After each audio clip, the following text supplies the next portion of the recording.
भोलेनाथ की कृपा कैसे प्राप्त करें। प्राचीन समय की बात है। हिमालय की गोद में स्थित एक छोटे से गांव में नंदू नाम का युवक रहता था।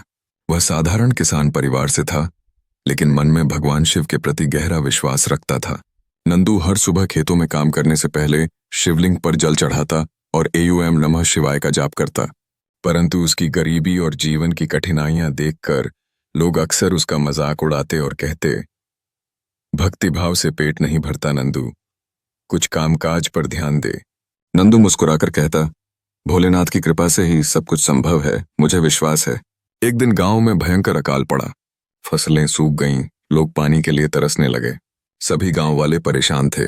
नंदू ने सोचा, अब समय है सच्चे मन से भोलेनाथ को पुकारने का। वह पास के जंगल में गया, नदी किनारे बैठा और पूरे मन से शिव का ध्यान करने लगा। उसने न भोजन किया न आराम, बस एओम नमः शिवाय का जप करता रहा। कुछ ही दिनों में वहां एक साधु प्रकट हुए। उन्होंने नंदू से कहा, बेटा, तुम्हारी श्रद्धा और भक्ति ने भोलेनाथ को प्रसन्न किया है। यह जलपात्र लो, इसे गांव में रख दो, इससे कभी पानी की कमी नहीं होगी। नंदू ने वैसा ही किया। जैसे ही उस पात्र को गांव में रखा गया, वहां मीठे पानी का झरना फूट पड़ा। गांव वाले हैरान रह गए और सबकी आंखों से आंसू निकल आए। लोगों को समझ आ गया कि भोलेनाथ की कृपा पाने के लिए केवल भव्य पूजा या सोने चांदी की माला की जरूरत नहीं है, बल्कि सच्चा विश्वास, निर्मल हृदय और निरंतर भक्ति ही काफी है। शिक्षा मॉरल। भोलेनाथ की कृपा पाने के लिए धन, वैभव या बड़े यज्ञ की आवश्यकता नहीं। केवल सच्चा दिल, भक्ति और दूसरों की भलाई का भाव ही भगवान शिव को प्रसन्न करता है। ठीक है, मैं कहानी को आगे बढ़ाता हूँ। गांव में जब जल का झरना फूट पड़ा तो सब लोग नंदू के पास आकर क्षमा मांगने लगे। वे बोले, भाई, हमने तुम्हारी श्रद्धा पर संदेह किया, मजाक उड़ाया, लेकिन आज हमें समझ आ गया कि सच्चे मन से की गई भक्ति व्यर्थ नहीं जाती। नंदू ने विनम्रता से कहा, यह मेरी नहीं, भोलेनाथ की कृपा है। हमें केवल सच्चे दिल से प्रार्थना करनी चाहिए, बाकी सब भगवान अपने आप कर देते हैं। समय बीतता गया। गांव अब समृद्ध होने लगा। फसलें अच्छी होने लगीं, जल की कमी दूर हो गई और लोग चैन से जीवन जीने लगे। लेकिन नंदू ने कभी अभिमान नहीं किया। वह रोज की तरह सुबह शिवलिंग पर जल चढ़ाता और रात को भजन गाता। एक रात नंदू को स्वप्न में स्वयं भगवान शिव प्रकट हुए। उनके गले में सर्प, जटाओं में गंगा और नेत्रों में करुणा का तेज चमक रहा था। भोलेनाथ मुस्कुराए और बोले, वत्स नंदू, तूने बिना किसी स्वार्थ के मेरी भक्ति की और गांव का कल्याण किया। मैं तुझ पर प्रसन्न हूं। मांग, क्या चाहता है? नंदू फोल्डेड हैंड्स करके बोला, हे भोलेनाथ, मुझे अपने लिए कुछ नहीं चाहिए, बस यही आशीर्वाद दीजिए कि मेरे गांव में कभी भूख और प्यास न हो और हर कोई प्रेम और शांति से रहे।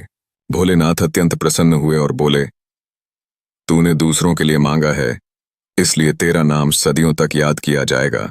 तेरे गांव में कभी सुख समृद्धि की कमी नहीं होगी। अचानक स्वप्न समाप्त हुआ और नंदू की आंख खुली। लेकिन अब गांव और भी अधिक खुशहाल था। लोग एक दूसरे की मदद करने लगे और गांव का नाम दूर दूर तक शिवकृपा धाम के रूप में प्रसिद्ध हो गया। शिक्षा मॉरल। भोलेनाथ की कृपा पाने का सबसे सरल मार्ग है निस्वार्थ भक्ति, सत्य और सरलता, दूसरों की भलाई की भावना। भगवान शिव केवल भक्ति और सच्चाई के भूखे हैं, न कि सोने चांदी के। क्या आप चाहेंगे कि मैं इस कहानी का तीसरा भाग बनाऊं, जिसमें दिखाऊं कि नंदू का गांव कैसे शिव भक्ति का केंद्र बन गया और दूर दूर से लोग वहां दर्शन करने आने लगे? समय बीतता गया। जिस गांव को लोग पहले उपेक्षित समझते थे, वही अब दूर दूर तक शिवकृपा धाम के नाम से प्रसिद्ध हो गया। झरने का पानी कभी कम नहीं होता था। खेतों में हर साल लहलहाती फसलें होती और गांव के लोग हमेशा मिलजुल कर रहते। धीरे धीरे आसपास के गांवों से लोग दर्शन करने आने लगे। जो भी भक्त वहां आकर एयूएम नमः शिवाय का जाप करता, उसकी मनोकामना पूरी हो जाती। एक दिन पास के नगर का एक धनी व्यापारी वहां आया। वह बहुत बीमार था और वैद्य भी उसकी बीमारी का इलाज नहीं कर पाए थे। उसने नंदू से कहा, मुझे बचा लो, मैं तुम्हें बहुत सारा धन दूंगा। नंदू ने मुस्कुराकर उत्तर दिया, मैं तो साधारण इंसान हूं, धन से मुझे कोई मोह नहीं। यहां केवल भोलेनाथ की कृपा है। सच्चे मन से प्रार्थना करो, वे अवश्य सुनेंगे। व्यापारी ने मन से शिवलिंग के आगे घुटने टेक दिए और अश्रुपूर्ण आंखों से एयूएम नमः शिवाय का जाप किया।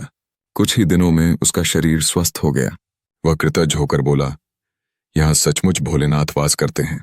इसके बाद उस व्यापारी ने गांव में एक भव्य मंदिर बनवाया ताकि हर कोई वहां आकर निस्वार्थ भाव से पूजा कर सके।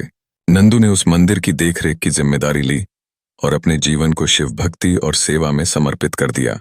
जल्द ही दूर देशों से भी यात्री आने लगे। गांव शिव भक्ति का एक पवित्र केंद्र बन गया।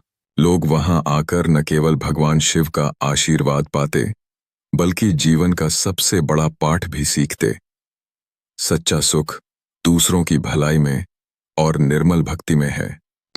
शिक्षा, मॉरल। भक्ति में शक्ति है जो असंभव को संभव बना देती है। भोलेनाथ की कृपा से छोटे गांव भी तीर्थ बन सकते हैं। हमें स्वार्थ छोड़कर दूसरों की भलाई के लिए प्रार्थना करनी चाहिए।